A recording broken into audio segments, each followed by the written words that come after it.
Hello అండి, welcome to Telugu officers channel. ఇవాళ మనం సెప్టెంబర్ 30వ తేదీకి సంబంధించిన కరెంట్ అఫైర్స్ గురించి చూద్దాం.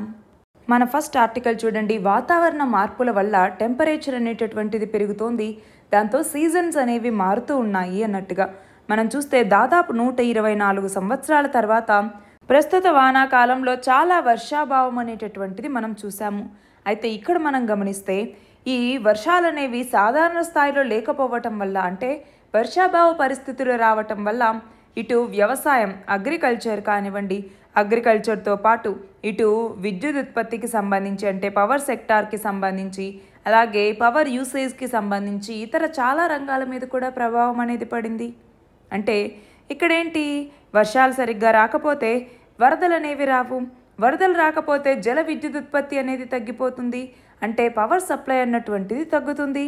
అంతేకాకుండా మనం చూస్తే ఈ సంవత్సరం కానీ లేదంటే లాస్ట్ ఇయర్ కానీ మన దగ్గర విద్యుత్కి డిమాండ్ అనేటటువంటిది భారీగా పెరిగింది. అలాంటి నేపథ్యంలో వర్షపాతం నమోదవకపోతే పవర్ సప్లై అనేటటువంటిది తగ్గుతుంది. అయితే ఇక్కడ మనం చూస్తే మన భారతదేశంలో ముఖ్యంగా వ్యవసాయం అన్నటువంటిది ఋతుపవనాల మీద, మాన్సూన్ మీద ఆధారపడి ఎక్కువగా ఉంటుంది. అయితే ఇక్కడ ఇండియన్ ఓషన్ డైపోల్ అనేసి, అలాగే ఇక్కడ లా నినా అనేసి, ఎల్ నినో అనేసి ఇవేవైతే ఉన్నాయో ఈ పరిస్థితుల వల్ల మన దేశంలో వర్షాభావం అనేటటువంటిది ఉంటుందా లేదా అధిక వర్షపాతం వస్తుందా అన్నటువంటిది నిర్ణయింపబడుతుంది. అయితే ఇక్కడ కనుక మనం గమనిస్తే ఇండియన్ ఓషన్ డైపోల్ అన్నటువంటిది ఆస్ట్రేలియన్ క్లైమేట్ని, అలాగే మిగిలినటువంటి ఇండియన్ ఓషన్ చుట్టూ ఉండేటటువంటి ఆ కంట్రీస్ని ఎఫెక్ట్ చేయటం జరుగుతుంది. దాంతో ఆ రీజియన్లో రెయిన్ఫాల్ వేరియబిలిటీకి సంబంధించి ఒక ఇంపార్టెంట్ కాంట్రిబ్యూటర్గా మనము ఈ ఇండియన్ ఓషన్ డైపోల్ని చెప్తాము. అయితే ఇక్కడ మనం చూస్తే ఎక్కువ ఈ టెంపరేచర్స్ అనేటటువంటిది నమోదయ్యాయి అనుకోండి, అంటే ఉష్ణోగ్రత అనేది 2 డిగ్రీలు పెరిగినా అప్పుడు ఆహార పంటల దిగుబడి అనేటటువంటిది 20% వరకు తగ్గుతుంది. అంటే వాతావరణ మార్పుల్ని కనుక ఇప్పుడు నియంత్రించకపోతే అది మన ఆహార భద్రత మీద, అలాగే మన ఆర్థిక భద్రత మీద కూడా ప్రభావం చూపిస్తుంది. అంతేకాదు ఎక్కువ ఉష్ణోగ్రతలు అనేవి నమోదైతే పంటల యొక్క ఆ గ్రెయిన్స్ ఏవైతే ఉంటాయో ధాన్యాలు, వాటి యొక్క క్వాలిటీ అనేది దెబ్బతింటుంది, అలాగే ఫుడ్ సెక్యూరిటీ కూడా దెబ్బతింటుంది. కాబట్టి ఇప్పుడు మనము మరింత సస్టైనబుల్గా, రిలయబుల్గా మనము రిసోర్సెస్ని వాడుకోవాల్సినటువంటి అవసరం అనేది ఉంది. అలాగే మాన్సూన్ ఫోర్కాస్ట్ ప్రెడిక్షన్ అన్నటువంటిది సరిగ్గా చేయాలి. అలాగే మన కంట్రీ ఇప్పుడు ఇటు హెవీ రెయిన్ఫాల్ వచ్చినా లేదంటే అతి తక్కువ రెయిన్ఫాల్ వచ్చినా దాన్ని ఎదుర్కొనేలాగా రెడీగా ఉండాలి. అంతేకాకుండా ఇప్పుడు డొమెస్టిక్ ఫ్రంట్కి సంబంధించి లేదా ఇంటర్నేషనల్ ఫ్రంట్కి సంబంధించి క్లైమేట్ ప్యాటర్న్స్ ఏవైతే ఉన్నాయో వాటిలో సస్టైనబిలిటీని తీసుకురావాలి. అంటే ఏంటి అంటే ఇక్కడ ఎక్కువ మనం ఈ క్లైమేట్ చేంజ్ని తగ్గించేందుకు చర్యలు తీసుకోవాల్సినటువంటి అవసరం అనేది ఉంది. ఈ నేపథ్యంలో క్వశ్చన్స్ ఎలా అడగచ్చు, మనం చూస్తే ఇంతకుముందు అడిగారు, క్లైమేట్ చేంజ్ అనేటటువంటిది గ్లోబల్ ప్రాబ్లం, మరి ఈ క్లైమేట్ చేంజ్ని ఇండియా ఎలా ఎదుర్కొంటుంది, అంతేకాకుండా హిమాలయన్ స్టేట్స్, కోస్టల్ స్టేట్స్ వీటి ద్వారా ఎలా ఎఫెక్ట్ అవుతున్నాయి క్లైమేట్ చేంజ్ ద్వారా అన్నట్టుగా అడిగారు. అంతేకాకుండా మనం చూస్తే దాదాపు 50% వరల్డ్ పాపులేషన్ అన్నటువంటిది ఈ మాన్సూన్ ఏషియా ప్లేస్లోనే ఎక్కువ నివసిస్తూ ఉన్నారు. మరి అలాంటి ఈ మాన్సూన్ క్లైమేట్కి సంబంధించిన క్యారెక్టరిస్టిక్స్ ఏంటి అనేసి అడిగారు. అలాగే ఇండియన్ మాన్సూన్ యొక్క బిహేవియర్ అన్నటువంటిది ఈ ల్యాండ్స్కేప్ని బట్టి ఎలా మారుతుంది అన్నట్టుగా అడగటం జరిగింది. సో వీటన్నింటి నేపథ్యంలో మనము కరెక్ట్గా ఆన్సర్స్ రాసి పెట్టుకోవాలి. అలాగే ఇండియన్ ఓషన్ డైపోల్కి సంబంధించి, అంటే ట్రాపికల్ ఇండియన్ ఓషన్కి సంబంధించినటువంటి ఒక ఫినామినా ఇది. అందులో పాజిటివ్ ఐఓడి అనేసి, ఇందులో 2 రకాలు ఉన్నాయి, పాజిటివ్ ఐఓడి అని, నెగిటివ్ ఐఓడి అని. అంటే ఈ పాజిటివ్ ఐఓడిలో ఏంటి, నార్మల్ సీ సర్ఫేస్ టెంపరేచర్ కన్నా ఆ టెంపరేచర్ అనేటటువంటి తక్కువగా ఉంటే అప్పుడు పాజిటివ్ ఐఓడి అంటాం. అది ఎక్కడ, ఈస్టర్న్ ఈక్వటోరియల్ ఇండియన్ రీజియన్లో. అదే నెగిటివ్ ఐఓడి అని ఎప్పుడు అంటాము, ఈ సీ సర్ఫేస్ టెంపరేచర్ అన్నటువంటిది నార్మల్ కన్నా వార్మర్గా ఉందనుకోండి ఈ ఈస్టర్న్ ఈక్వటోరియల్ ఇండియన్ ఓషన్లో, అప్పుడు ఆ ఫినామినాన్ని నెగిటివ్ ఐఓడి అనేసి పిలుస్తూ ఉంటాం. అలాగే ఎల్ నినో, సదరన్ ఆసిలేషన్స్ అనేసి, వీటికి సంబంధించి కరెక్ట్గా అన్ని టాపిక్స్ని చూసి పెట్టుకోవాలి మీరు. మన నెక్స్ట్ ఆర్టికల్ చూడండి. చట్టసభల్లో మహిళలకి 33% రిజర్వేషన్లు కల్పించేటటువంటి ఉమెన్స్ రిజర్వేషన్ బిల్లు లేదా మహిళా రిజర్వేషన్ బిల్లు 2023కి రాష్ట్రపతి ఆమోదం తెలపటం జరిగింది. రీసెంట్గా మనం చూస్తే పార్లమెంటు ప్రత్యేక సమావేశాల్లో భాగంగా 128వ రాజ్యాంగ సవరణ బిల్లులో భాగంగా దీన్ని తీసుకురావటం జరిగింది. అయితే దీనికి ఇటు లోక్సభ రాజ్యసభ రెండూ ఆమోదముద్ర వేశాయి. ఇప్పుడు రాష్ట్రపతి కూడా దీనికి ఆమోదం తెలిపారు. ఈ బిల్లు ద్వారా ఏంటి, ఇటు లోక్సభలోను అలాగే ఇటు స్టేట్ లెజిస్లేటివ్ అసెంబ్లీస్లోనూ 33% మహిళలకి రిజర్వేషన్ని కల్పించేటటువంటి బిల్ ఇది. ఆల్రెడీ లోకల్ గవర్నమెంట్స్లో మనం 33% రిజర్వేషన్ని ఇస్తున్నాం. అంతేకాకుండా ఇది ఎస్సీస్కి ఎస్టీస్కి ఏవైతే లోక్సభ స్టేట్ లెజిస్లేచర్స్లో ఆల్రెడీ సీట్స్ని రిజర్వ్ చేసి పెట్టామో అందులో కూడా 1/3 సీట్స్ని ఉమెన్కి కేటాయించాల్సి ఉంటుంది. అయితే దీనికి సంబంధించి మనం చూస్తే 1996వ సంవత్సరంలో ఫస్ట్ ఉమెన్ రిజర్వేషన్ బిల్ని పార్లమెంట్లో ఇంట్రడ్యూస్ చేయటం జరిగింది. దాని తర్వాత 1998 నుంచి 2003 మధ్య ఈ బిల్లుని ప్రవేశపెట్టినా కూడా ఈ బిల్ అనేటటువంటిది పాస్ అవ్వలేదు. అయితే తర్వాత కూడా 2009వ సంవత్సరంలో ఈ బిల్లుని గవర్నమెంట్ చాలా ప్రొటెస్ట్ల మధ్య ప్రవేశపెట్టడం జరిగింది. అయితే అప్పుడు కూడా ఈ బిల్ అనేది పాస్ అవ్వలేదు. 2010వ సంవత్సరంలో మనం చూస్తే యూనియన్ క్యాబినెట్ ఈ బిల్లుని పాస్ చేసింది, అలాగే రాజ్యసభ పాస్ చేసింది, కానీ లోక్సభలో ఇది పాస్ అవ్వలేదు. అయితే తర్వాత 2014లో ఈ బిల్లుని లోక్సభలో ప్రవేశపెట్టాలనుకున్నా కూడా అది ప్రవేశపెట్టలేదు. అయితే ఇప్పటికీ ఇది సాధ్యపడింది. అయితే ఇప్పుడు మనం చూస్తే లోక్సభలో ఈ ఎంపీల్లో మొత్తం 82 మంది ఉమెన్ ఉన్నారు. అంటే 15.2% మంది ఇప్పుడు ఉమెన్ ఉన్నారు. అదే రాజ్యసభకి సంబంధించి చూస్తే ఇప్పుడు 13% మంది ఉమెన్ ఉన్నారు. అయితే ఇక్కడ మనం చూస్తే యునైటెడ్ నేషన్స్ ఉమెన్ డేటా ప్రకారం ర్వాండా అన్నటువంటి కంట్రీలో 61%, క్యూబాలో 53%, నికరాగ్వాలో 52% ఉమెన్ రిప్రజెంటేషన్ అనేటటువంటిది ఉంది. అయితే మన పక్కనున్నటువంటి బంగ్లాదేశ్లో అయితే 21%, పాకిస్తాన్లో 20% ఫిమేల్ రిప్రజెంటేషన్ అనేటటువంటిది ఉంది. మన నెక్స్ట్ ఆర్టికల్ చూడండి, ఎలక్ట్రిక్ వెహికల్స్కి సంబంధించి. ఎలక్ట్రిక్ వెహికల్స్ అన్నటువంటివి ఎందుకు ఇంపార్టెంట్, ముందు అది చెప్పండి. అసలు ఎందుకు ఎలక్ట్రిక్ వెహికల్స్ అన్నటువంటిది చాలా ఇంపార్టెంట్ అంటే దీనివల్ల ఎన్విరాన్మెంటల్ బెనిఫిట్స్ అనేవి ఉన్నాయి. అవునా, క్లైమేట్ చేంజ్ని ఎదుర్కోవడానికి ఉపయోగపడుతుంది. ఫాజిల్ ఫ్యూయల్ ఇంజన్ వెహికల్స్ లాగా కాకుండా ఈవీస్ ఎలాంటి ఎమిషన్స్ని కూడా వెదజల్లవు. అంతేకాకుండా కార్బన్ డయాక్సైడ్ని తగ్గించడానికి ఇది ఉపయోగపడుతుంది. ఎయిర్ పొల్యూషన్ని తగ్గించడానికి, స్మాగ్ని తగ్గించడానికి, గ్లోబల్ వార్మింగ్ని తగ్గించడానికి, అలాగే నార్మల్ వెహికల్స్తో కంపేర్ చేసుకుంటే నైట్రోజన్ ఆక్సైడ్స్ కానివ్వండి, పర్టిక్యులేట్ మ్యాటర్ కానివ్వండి, వోల్టైల్ ఆర్గానిక్ కాంపౌండ్స్ కానివ్వండి, వీటన్నింటినీ తగ్గించడానికి ఎలక్ట్రిక్ వెహికల్స్ ఉపయోగపడతాయి. అవునా, అలాగే రెండవది ఎనర్జీ సెక్యూరిటీని మనం అందుకోవటానికి, ఎనర్జీ డైవర్సిటీని కాపాడుకోవటానికి ఉపయోగపడుతుంది. అంతేనా, అలాగే టెక్నాలజీని పెంచడానికి ఇది ఉపయోగపడుతుంది. అంటే టెక్నికల్గా మనం ముందుకెళ్ళటానికి ఇది ఉపయోగపడుతుంది. అంటే టెక్నాలజికల్ అడ్వాన్స్మెంట్ అనేది సాధ్యమవుతుంది. అలాగే ఎంప్లాయ్మెంట్ అనేటటువంటిది కల్పిస్తుంది. అవునా, జాబ్స్ అనేవి క్రియేట్ అవుతాయి కదా. అంతేకాకుండా లాంగ్ టర్మ్లో కాస్ట్ సేవింగ్ అన్నటువంటిది ఇది. ఎందుకంటే ఇనీషియల్గా వీటిని కొనటానికి కాస్ట్ అనేది పెట్టినా కూడా ఆ తర్వాత చాలా కాస్ట్ సేవింగ్ ఇది. అయితే ఇంకా మనం చూస్తే ఇప్పుడు ఎలక్ట్రిక్ వెహికల్స్ అన్నటువంటిది మొబిలిటీని ప్రమోట్ చేస్తుంది. అలాగే కాంపాక్ట్ డిజైన్ ఉంటుంది కాబట్టి దానివల్ల మనకి ఈ సిటీలో కంజెషన్ని మనం తగ్గించవచ్చు. అంటే దీన్ని డీకంజెస్టింగ్ అనేసి పిలుస్తూ ఉంటాము. సో ఇది పెంచడానికి మనకు ఉపయోగపడుతుంది.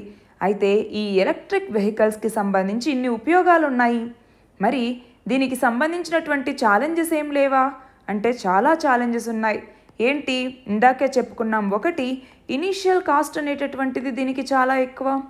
రెండవది, ఛార్జింగ్ ఇన్ఫ్రాస్ట్రక్చర్ ఏదైతే ఉందో ఈ ఛార్జింగ్ ఇన్ఫ్రాస్ట్రక్చర్ అన్నటువంటిది సరిగ్గా అందుబాటులో లేదు. అలాగే మనం చూస్తే రేంజ్ అంటే ఏంటి, ఇప్పుడు బ్యాటరీకి ఛార్జింగ్ పెడితే అది ఎంత దూరం వెళ్ళగలదు అన్నటువంటిది, దాన్నే రేంజ్ యాంగ్జైటీ అనేసి పిలుస్తూ ఉంటారు. అదొక రీజన్. అలాగే నాలుగవది బ్యాటరీ టెక్నాలజీకి సంబంధించి. ఇప్పుడు మనం చూస్తే ఎక్కువగా దీంతో లిథియం అయాన్ బ్యాటరీస్నే వాడుతూ ఉన్నాము. దానికి కొన్ని rare earth elements, specific minerals అవసరం. అంతేకాకుండా బ్యాటరీస్ అనేవి రీసెంట్గా పేలిపోవటం లాంటివి చూస్తూ ఉన్నాము. ఆ నేపథ్యంలో కూడా చాలామంది ఈవీస్ కొనటానికి తడబడుతూ ఉన్నారు. అలాగే సప్లై చైన్ అన్నటువంటిది సరిగ్గా ఉండాలి. అంటే ఇప్పుడే చెప్పుకున్నాం కదా, ఇవి రేర్ ఎర్త్ ఎలిమెంట్స్కి సంబంధించి అనేసి. ఫర్ ఎగ్జాంపుల్ మనకి సెమీ కండక్టర్స్ అవసరం అనుకోండి. ఇవి ఎక్కువగా ప్రొడ్యూస్ చేసేటటువంటి తైవాన్, కొరియా ఇలాంటి దేశాలు గనక, జపాన్ ఇలాంటి దేశాలు సడన్గా వీటి యొక్క ఉత్పత్తిని తగ్గించినా అది మన దేశంలోని ఎలక్ట్రిక్ వెహికల్స్ మీద దాని యొక్క ప్రభావం అనేది పడుతుంది. సో దానికి సంబంధించి మనం చూసుకోవాలి.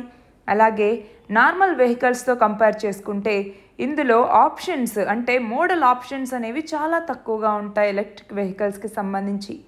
మరి అలాంటి నేపథ్యంలో గవర్నమెంట్ వీటిని మరింతగా పెంచడానికి తీసుకొచ్చినటువంటి ఇనిషియేటివ్స్ కూడా మనం చదువుకోవాలి. ఏమేమి ఇనిషియేటివ్స్ తీసుకొచ్చిందో ఒకసారి చెప్పండి. ఒకటి ఫేమ్ అన్నటువంటి స్కీమ్ని తీసుకురావటం జరిగింది.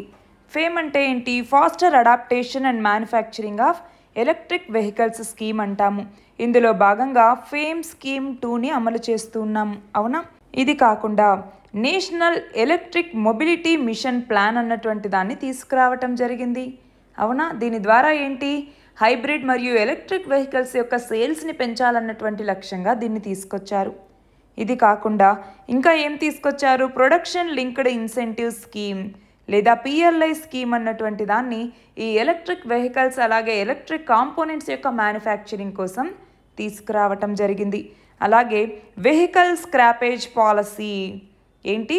వెహికల్ స్క్రాపేజ్ పాలసీ అన్నటువంటి దాన్ని ప్రభుత్వం తీసుకొచ్చింది, అవునా? అలాగే ఇంకా మనం చూస్తే EV30 at 30 అనేటటువంటి క్యాంపైన్ని తీసుకొచ్చింది. ఏంటి ఈ క్యాంపైన్?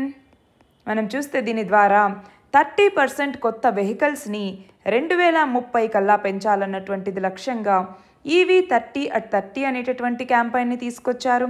అలాగే మనం చూస్తే national mission on transformative mobility and battery storage అన్నటువంటి దాన్ని తీసుకొచ్చారు. దీని ద్వారా ఏంటి? గిగా స్కేల్ బ్యాటరీ మ్యానుఫ్యాక్చరింగ్ ప్లాంట్స్ని మన దగ్గర ఎస్టాబ్లిష్ చేయాలి, దాని ద్వారా ఎలక్ట్రిక్ వెహికల్స్ని ఎక్కువగా మనం అడాప్ట్ చేసుకోవాలి అన్నటువంటి లక్ష్యంగా దీన్ని తీసుకొచ్చారు. అలాగే మనం చూస్తే మినిస్ట్రీ ఆఫ్ పవర్ అన్నటువంటిది కొన్ని గైడ్ లైన్స్ని ఇవ్వటం జరిగింది. దేనికి సంబంధించి గైడ్ లైన్స్ ఇచ్చింది అంటే ఈ ఎలక్ట్రిక్ వెహికల్స్కి సంబంధించినటువంటి ఛార్జింగ్ ఇన్ఫ్రాస్ట్రక్చర్ ఏదైతే ఉంటుందో దానికి సంబంధించి కొన్ని గైడ్ లైన్స్ని ఇవ్వటం జరిగింది. ఏమని? ప్రతి 3 కిలోమీటర్లకి ఒక ఛార్జింగ్ స్టేషన్ అనేది ఉండాలి. ఎవ్రీ 25 కిలోమీటర్స్కి కూడా హైవేస్కి 2 వైపులా ఛార్జింగ్ స్టేషన్ అనేటటువంటిది ఉండాలి అన్నట్టుగా చెప్పటం జరిగింది. అది కాకుండా ministry of housing and urban affairs అన్నటువంటిది అమెండ్మెంట్ని తీసుకొచ్చింది. దేనికి సంబంధించి? MBBL అంటాము, అంటే మోడల్ బిల్డింగ్ బై లాస్ అనేసి 2016లో తీసుకురావటం జరిగింది. వీటన్నింటి ద్వారా ఎలక్ట్రిక్ వెహికల్స్ని మన దగ్గర పెంచటం, వీటికి సంబంధించిన ఛార్జింగ్ ఫెసిలిటీస్ని ఇటు రెసిడెన్షియల్ మరియు కమర్షియల్ బిల్డింగ్స్లో ఏర్పాటు చేయటం, హైవేస్లో ఏర్పాటు చేయటం, ఈ ఎలక్ట్రిక్ వెహికల్స్ యొక్క సేల్స్ని పెంచటం, వీటన్నింటి లక్ష్యంగా ఈ ఇనిషియేటివ్స్ని తీసుకురావటం జరిగింది. మన నెక్స్ట్ ఆర్టికల్ చూడండి. నూతన విద్యా విధానం లేదా నేషనల్ ఎడ్యుకేషన్ పాలసీ 2020కి సంబంధించి మనం చూస్తే ఇనీషియల్గా 1968వ సంవత్సరంలో ఇలాంటి ఎడ్యుకేషన్ పాలసీని తీసుకొచ్చారు. దాని తర్వాత 1986వ సంవత్సరంలో తీసుకొచ్చారు. దాని తర్వాత దీన్ని అమెండ్మెంట్ చేస్తూ 2020లో నేషనల్ ఎడ్యుకేషన్ పాలసీని తీసుకురావటం జరిగింది. దీని ప్రకారం ఏంటి? ఇండియాని ఒక గ్లోబల్ నాలెడ్జ్ సూపర్ పవర్గా తీర్చిదిద్దటం దీని యొక్క లక్ష్యం. అంతేకాకుండా ఇంతకుముందు ఉన్నటువంటి ministry of human resource and development దీనిని మినిస్ట్రీ ఆఫ్ ఎడ్యుకేషన్గా దీని కింద మార్చటం జరిగింది. అంతేకాకుండా ఇందులో భాగంగా ఇటు స్కూల్ ఎడ్యుకేషన్లోను అలాగే కాలేజ్ ఎడ్యుకేషన్ అంటే హయ్యర్ ఎడ్యుకేషన్కి సంబంధించి మార్పులు చేయటం అనేటటువంటిది జరిగింది. అందులో భాగంగా ఏంటి? స్కూల్ ఎడ్యుకేషన్లో ఇంతకుముందు ఉన్నటువంటి 10+2 సిస్టమ్ ఏదైతే ఉన్నిందో దాన్ని ఇప్పుడు 5+3+3+4 సిస్టమ్గా మార్చడం జరిగింది. అంటే ఏంటి? ఇక్కడికి వచ్చేసరికి 3 to 8 ఇయర్స్ వాళ్ళకి, దాని తర్వాత 8 to 11, 11 to 14, 14 to 18 ఇయర్స్ వాళ్ళకి ఇలా 10+2 సిస్టమ్ని 5+3+3+4 సిస్టమ్గా మార్చడం జరిగింది. అంతేకాకుండా 2030 నాటికల్లా ప్రీ స్కూల్ నుంచి సెకండరీ లెవెల్ వరకు కూడా 100% గ్రాస్ ఎన్రోల్మెంట్ రేషియో GER అంటాము. ఈ గ్రాస్ ఎన్రోల్మెంట్ రేషియో సాధించడం లక్ష్యంగా పెట్టుకోవటం జరిగింది. అంతేకాకుండా క్లాస్ 10 మరియు క్లాస్ 12 బోర్డ్ ఎగ్జామినేషన్స్ని ఈజీ చేశారు. ప్రతి సంవత్సరం స్టూడెంట్స్ 2 సార్లు ఈ ఎగ్జామ్స్ని రాసుకోవచ్చు. అలాగే వీళ్ళకి సంబంధించి క్లాస్ 6 నుంచే వొకేషనల్ ఎడ్యుకేషన్ని కూడా స్టార్ట్ చేయటం జరుగుతుంది. వొకేషనల్ ఎడ్యుకేషన్ అలాగే వీళ్ళకి 360 డిగ్రీ హోలిస్టిక్ ప్రోగ్రెస్ కార్డ్ని ఇస్తారు. అంతేకాకుండా ఒక కొత్త national curriculum framework for teacher ఎడ్యుకేషన్ని ఫార్ములేట్ చేయటం జరుగుతుంది. అయితే దీనికి సంబంధించి ఎన్సీఆర్టీ కొత్త సిలబస్ మీద ఒక కమిటీని కూడా వేయటం జరిగింది, అవునా? అయితే హైయర్ ఎడ్యుకేషన్ సంబంధించి మనం చూస్తే హైయర్ ఎడ్యుకేషన్కి సంబంధించి 2035 సంవత్సరానికల్లా హైయర్ ఎడ్యుకేషన్లో గ్రాస్ ఎన్రోల్మెంట్ రేషియో అన్నటువంటిది 50% పెంచాలని లక్ష్యంగా పెట్టుకోవటం జరిగింది. ప్రస్తుతం మనం చూస్తే హైయర్ ఎడ్యుకేషన్లో కేవలం 26.3% గ్రాస్ ఎన్రోల్మెంట్ రేషియో ఉంది. అలాగే ఇక్కడ మనం చూస్తే 3 or 4 ఇయర్స్కి సంబంధించి అండర్ గ్రాడ్యుయేట్ ఎడ్యుకేషన్లో మల్టిపుల్ ఎగ్జిట్ ఆప్షన్స్ని ఇవ్వటం జరుగుతుంది. ఎంఫిల్ కోర్సెస్ని డిస్కంటిన్యూ చేయటం జరుగుతుంది. అలాగే అకాడమిక్ బ్యాంక్ ఆఫ్ క్రెడిట్స్ని ఎస్టాబ్లిష్ చేస్తారు. మల్టీడిసిప్లినరీ ఎడ్యుకేషన్ మరియు రీసెర్చ్ యూనివర్సిటీస్ని ఐఐటీస్, ఐఐఎమ్స్ వీటితో కలిసి ఏర్పాటు చేయటం జరుగుతుంది. అలాగే నేషనల్ రీసెర్చ్ ఫౌండేషన్ని క్రియేట్ చేయటం జరుగుతుంది. అలాగే హైయర్ ఎడ్యుకేషన్ కమిషన్ ఆఫ్ ఇండియాని ఏర్పాటు చేయటం జరుగుతుంది. అంతేకాకుండా రాబోయే 15 సంవత్సరాల్లో కాలేజెస్ యొక్క అఫిలియేషన్ని తీసేయటం జరుగుతుంది. ఇది కాకుండా నేషనల్ ఎడ్యుకేషన్ టెక్నాలజీ ఫోరం అనేసి పరాక్ అన్నటువంటి ఒక అసెస్మెంట్ సెంటర్ని ఏర్పాటు చేయటం, ఇలాంటివన్నీ కూడా ఈ నేషనల్ ఎడ్యుకేషన్ పాలసీలో భాగంగా చదువుకుంటాం. అయితే ఎడ్యుకేషన్కి సంబంధించి కాన్స్టిట్యూషనల్ ప్రొవిజన్స్ కూడా మనం తెలుసుకోవాలండి. మనకి ఇప్పుడు పార్ట్ 4లో ఆర్టికల్ 45 కానివ్వండి, అలాగే ఆర్టికల్ 39F కానివ్వండి, ఇవి డిపిఎస్పీస్కి సంబంధించి చదువుకుంటాం. ఇందులో ఏం చెప్తుంది? ఈక్విటబుల్ మరియు యాక్సెసిబుల్ ఎడ్యుకేషన్ అనేటటువంటిది ఉండాలి అన్నట్టుగా చెప్తుంది. అలాగే మనం చూస్తే 42nd కాన్స్టిట్యూషనల్ అమెండ్మెంట్ యాక్ట్, ఎన్నవది? 42nd కాన్స్టిట్యూషనల్ అమెండ్మెంట్ యాక్ట్ 1976 కింద ఈ ఎడ్యుకేషన్ని ఏ లిస్ట్లోకి చేర్చటం జరిగింది? Concurrent list. అంటే దీనికి సంబంధించి చట్టాలు చేసే అధికారం ఇటు రాష్ట్రాలకి ఇటు సెంటర్కి కూడా ఉంటుంది. అలాగే మనం చూస్తే 2002 సంవత్సరంలో తీసుకొచ్చినటువంటి 86th కాన్స్టిట్యూషనల్ అమెండ్మెంట్ యాక్ట్ అన్నటువంటిది ఆర్టికల్ 21A కింద రైట్ టు ఎడ్యుకేషన్ని ప్రొవైడ్ చేయటం జరిగింది, అవునా? దీని కింద ఏంటి? 6 నుంచి 14 సంవత్సరాల లోపు పిల్లలకి నిర్బంధ విద్యని అందిస్తుంది. అలాగే డిసడ్వాంటేజ్డ్ సెక్షన్స్ ఏవైతే ఉన్నాయో వాటికి 25% రిజర్వేషన్స్ని ఇది కల్పిస్తుంది. దీనికి సంబంధించి గవర్నమెంట్ సర్వశిక్ష అభియాన్ అని, మిడ్ డే మీల్ స్కీమ్ అని, నవోదయ విద్యాలయాలనేసి, కేంద్రీయ విశ్వవిద్యాలయాలనేసి వీటన్నింటినీ గవర్నమెంట్ ఇనిషియేటివ్స్గా తీసుకురావటం జరిగింది. అయితే ఇక్కడేంటి?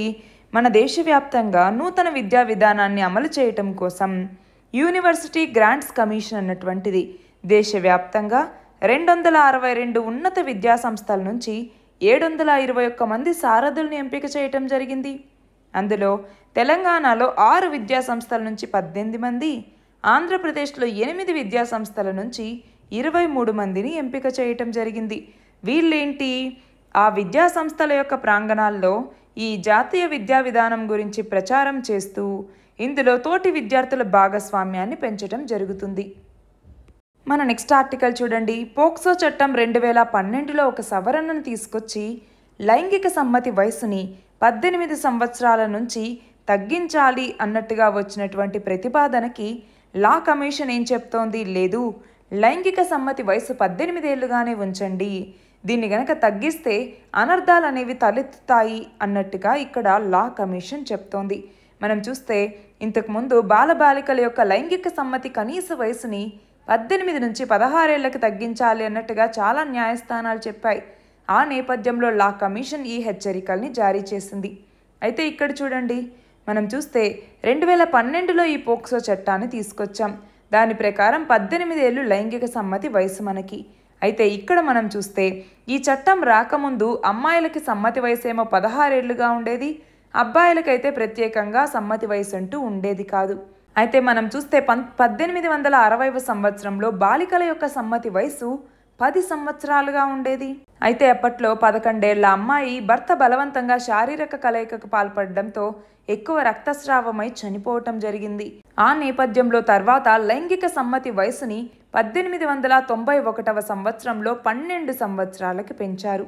అయితే దాని తర్వాత 1925వ సంవత్సరంలో 14 సంవత్సరాలకు పెంచారు.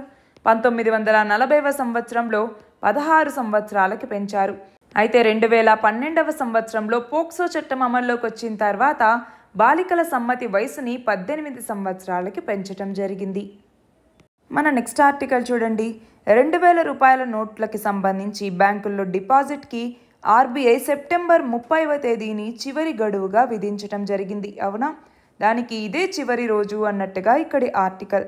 మనం చూస్తే 2000 నోట్లని ఉపసంహరిస్తున్నాను అన్నట్టుగా ఆర్బీఐ ఎప్పుడు ప్రకటించింది? ఈ సంవత్సరం మే 19వ తేదీన ప్రకటించింది. అంతేకాకుండా ఈ నోట్లని మార్చుకోవటానికి సెప్టెంబర్ 30 చివరి గడువు అన్నట్టుగా చెప్పింది. అయితే ఆ గడువుని మళ్ళీ ఇప్పుడు అక్టోబర్ 7వ తేదీ వరకు పెంచడం జరిగింది.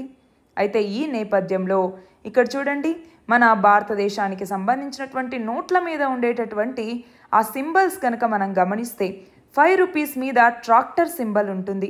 10 రూపీస్ మీద కోనార్క్లోని సన్ టెంపుల్ ఉంటుంది. G20 నేపథ్యంలో ఇది చాలా ఇంపార్టెంట్ అయింది. అవునా, సో ఒక్కసారి దీనికి సంబంధించి పూర్తి డీటెయిల్స్ని చూసుకోవాలి. నెక్స్ట్ చూడండి, 20 రూపీస్ నోట్ మీద ఎల్లోరా ఉంటుంది. అలాగే 50 రూపీస్ నోట్ మీద హంపి ఉంటుంది. 100 రూపీస్ నోట్ మీద రాణి కి వావ్ ఉంటుంది. 200 రూపీస్ నోట్ మీద సాంచి స్తూప అన్నటువంటిది ఉంటుంది. అలాగే 500 రూపీస్ నోట్ మీద అయితే red fort symbol, 2000 rupees note మీద అయితే మంగళ్యాన్ ఉంటాయి. అయితే ఇప్పుడు ఈ 2000 రూపీస్ నోట్ని ఉపసంహరిస్తూ ఉన్నారు. గుర్తుపెట్టుకోవాలి, ఇది డిమానిటైజేషన్ కాదు, జస్ట్ ఉపసంహరణ మాత్రమే. మన నెక్స్ట్ ఆర్టికల్ చూడండి. ఆంధ్రప్రదేశ్ ప్రభుత్వం జగనన్న ఆరోగ్య సురక్ష అనే ఒక కొత్త కార్యక్రమాన్ని తీసుకొచ్చింది. దీని ప్రకారం ఏంటి, రాష్ట్ర వ్యాప్తంగా 45 రోజుల పాటు ఈ క్యాంపుల్ని నిర్వహిస్తారు. ఇందులో భాగంగా మనం చూస్తే 1.67 కోట్ల కుటుంబాలని కవర్ చేస్తూ ఇందులో భాగంగా 14 రకాల డయాగ్నోస్టిక్ కిట్స్, అలాగే 172 రకాల మందులతో మొత్తం 10,574 ఉచిత ఆరోగ్య సురక్ష క్యాంపుల్ని నిర్వహించబోతున్నారు. ఇందులో భాగంగా ఉచితంగా వైద్య పరీక్షలు చేపట్టడం, స్పెషలిస్ట్ వైద్య సేవల్ని ఉచితంగా అందించటం, ఉచితంగా మందుల్ని ఇవ్వటం, ఉచితంగా కంటి పరీక్షల్ని, కళ్లద్దాలని ఇవ్వటం, అలాగే డాక్టర్ వైఎస్ఆర్ ఆరోగ్యశ్రీ, వైఎస్ఆర్ ఆరోగ్య ఆసరా మీద అవగాహనని కల్పించటం, లేని వాళ్ళకి అనుసంధానం చేయటం లక్ష్యంగా ఈ పథకాన్ని తీసుకొచ్చారు. అయితే ఇందులో మొత్తం 5 దశలు ఉంటాయి.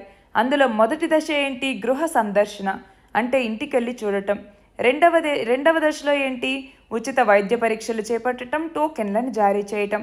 మూడవ దశలో ఏంటి, జగనన్న ఆరోగ్య సురక్ష హెల్త్ క్యాంప్ మీద అవగాహన కల్పించేందుకు వాలంటీర్లు, ప్రజాప్రతినిధులు ఇంటింటికి వెళ్ళి సందర్శించటం. 4వ దశ వచ్చేసరికి జగనన్న ఆరోగ్య సురక్ష శిబిరాల్ని, అంటే హెల్త్ క్యాంపుల్ని ఏర్పాటు చేస్తారు. 5వ దశలోనేమో నిరంతర పర్యవేక్షణ అనేటటువంటిది ఉంటుంది. మన నెక్స్ట్ ఆర్టికల్ చూడండి. కృష్ణా నీటికి సంబంధించి మనం చూస్తే ఏపీ రీఆర్గనైజేషన్ యాక్ట్ 2014లో భాగంగా ఇందులో ఉన్నటువంటి సెక్షన్ 85 క్లాజ్ 1 సెక్షన్ 85 క్లాజ్ 1 కింద కృష్ణా రివర్ మేనేజ్మెంట్ బోర్డును ఏర్పాటు చేయటం జరిగింది. అయితే ఈ బోర్డు అన్నటువంటిది ఇటు తెలంగాణకి మరియు ఆంధ్రప్రదేశ్కి మధ్య కృష్ణా నీటికి సంబంధించినటువంటి వివాదాలని పరిష్కరిస్తుంది. అయితే ఇప్పుడు కృష్ణా బోర్డు యొక్క త్రిసభ్య కమిటీ, అంటే 3 సభ్యులతో కూడినటువంటి కమిటీ భేటీ అయింది. ఇందులో భాగంగా ఇప్పుడు శ్రీశైలంలో 38 టీఎంసీలు, అలాగే నాగార్జున సాగర్లో 26.6 టీఎంసీలే నిల్వ అనేటటువంటిది ఉన్నాయి. అంటే డెడ్ స్టోరేజీ పోగా మిగిలిన వినియోగించుకోగలిగే నీళ్లు చాలా తక్కువ ఉన్నాయి. అయితే జూలై స్టార్టింగ్ వరకు 2 తెలుగు రాష్ట్రాలు ఈ నీటితోనే కృష్ణా ప్రాంత తాగునీటి అవసరాలన్నీ తీర్చుకోవాల్సి ఉంటుంది. అంటే నీటి అవసరాలు కేటాయింపులకి సంబంధించి 2 రాష్ట్రాలకి మధ్య ఒక అభిప్రాయం అనేటటువంటిది కుదరట్లేదు. ఆ నేపథ్యంలోనే ఈ ఆర్టికల్ అన్నమాట. నెక్స్ట్ చూడండి. పీటీఐ అంటే ప్రెస్ ట్రస్ట్ ఆఫ్ ఇండియాకి కొత్త చైర్మన్గా సీనియర్ జర్నలిస్ట్ అయినటువంటి కేఎన్ శాంత్ కుమార్ ఈయన ఎన్నికవ్వటం జరిగింది. నెక్స్ట్ చూడండి. కేంద్ర సహాయ మంత్రి అయినటువంటి అశ్వనీ కుమార్ చౌబే ఈయన భగత్ సింగ్ యొక్క 116వ జయంతి సందర్భంగా రాజ్ త్రిపాఠి, అలాగే రాహుల్ ఇంక్విలాబ్ వీళ్ళు రచించినటువంటి క్రాంతికి ధరోహర్ అన్నటువంటి ఒక గ్రంథాన్ని ఆవిష్కరించటం జరిగింది. నెక్స్ట్ చూడండి. వాగ్నర్ గ్రూప్కి కొత్త అధిపతిగా ఆండ్రీ ట్రెషోవ్ ఈయనని రష్యా అధినేత అయినటువంటి పుతిన్ నియమించటం జరిగింది. మనం చూస్తే ఈ వాగ్నర్ గ్రూప్ దళాలకి నాయకత్వం వహించాల్సిందిగా ట్రోషేవ్ని పుతిన్ కోరారు అన్నట్టుగా ఇక్కడ అధికారిక వర్గాలు చెప్తున్నారనేసి ఈ ఆర్టికల్. నెక్స్ట్ చూడండి, ఇప్పుడు 19వ ఏషియన్ గేమ్స్ అనేవి జరుగుతూ ఉన్నాయి. ఇక్కడ చైనాలోని హాంగ్జూలో జరుగుతూ ఉన్నాయి, అవునా? అందులో పథకాల పట్టీలో చూసుకుంటే మన భారతదేశం మొత్తం 33 పథకాలతో ప్రస్తుతం 4వ స్థానంలో ఉంది. అందులో 8 స్వర్ణ పథకాలు, 12 రజత పథకాలు, 13 కాంస్య పథకాలు ఉన్నాయి. నెక్స్ట్ చూడండి, తైవాన్ సొంతంగా ఒక జలంతర్గామిని తయారు చేసింది. దీనికి సంబంధించి రీసెంట్గా తైవాన్ అధ్యక్షురాలైనటువంటి చాయ్ ఇంగ్ వెన్ ఈమె కోషింగోలో దీన్ని ఆవిష్కరించటం జరిగింది. మొత్తం $1.54 బిలియన్ వ్యయంతో దీన్ని నిర్మించారు. దీనికి పెట్టినటువంటి పేరు చూడండి, హైకు అన్నటువంటిది. సో మనకి ఎగ్జామ్లో హైకు జలంతర్గామిని తయారు చేసినటువంటి దేశం ఏది అంటే తైవాన్. ఇది 2024 నాటికి ఆ దేశ నౌకాదళం చేతికి అందుతుంది. నెక్స్ట్ చూడండి, ప్రఖ్యాత గణాంక గణిత శాస్త్రవేత్త తెలుగు తేజమైనటువంటి డాక్టర్ కళ్యంపూడి రాధాకృష్ణరావు లేదా సిఆర్ రావు. ఈయన 2023 ఆగస్టు 23వ తేదీన అమెరికాలోని ఏ రాష్ట్రంలో మరణించారు అంటే న్యూయార్క్లో.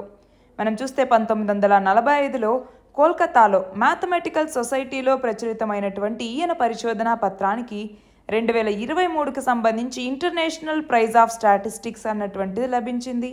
మనం చూస్తే 2002లో అప్పటి అమెరికా అధ్యక్షుడైనటువంటి జార్జ్ బుష్ చేతుల మీదుగా ఈయన నేషనల్ మెడల్ ఆఫ్ సైన్స్ పురస్కారాన్ని కూడా అందుకున్నారు. అలాగే 1968లో పద్మభూషణ్, 2001లో పద్మవిభూషణ్ పురస్కారాలు కూడా ఈయనకి రావటం జరిగింది. నెక్స్ట్ చూడండి, జాతీయ హరిత ట్రిబ్యునల్ చైర్పర్సన్గా 2023 ఆగస్టు 23న ఎవరు బాధ్యతలు చేపట్టారు అంటే జస్టిస్ ప్రకాష్ శ్రీవాత్సవ. నెక్స్ట్ చూడండి, లాస్ట్ కేంద్ర రహదారి హైవేల శాఖ మంత్రి అయినటువంటి నితిన్ గడ్కరీ 2023 ఆగస్టు 22న ఢిల్లీలో భారత్ న్యూ కార్ అసెస్మెంట్ ప్రోగ్రామ్ని ఆవిష్కరించారు. అయితే ఇది ఎప్పటి నుంచి అమల్లోకి వస్తుంది అంటే 2023 అక్టోబర్ 1 అంటే రేపటి నుంచి ఇది అమల్లోకి వస్తుంది. అయితే ఇక్కడ మనం చూస్తే వాహనాల్ని మరింత సురక్షితం చేసే దిశగా తొలి కార్ల క్రాష్ టెస్టింగ్ ప్రోగ్రామ్ని కూడా మన దేశం ఆవిష్కరించింది.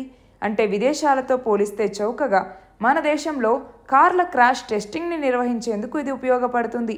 అంటే ఈ టెస్టుల్లో వాహనాల యొక్క పనితీరుని బట్టి 0 నుంచి 5 వరకు స్టార్ రేటింగ్ని ఇవ్వటం జరుగుతుంది.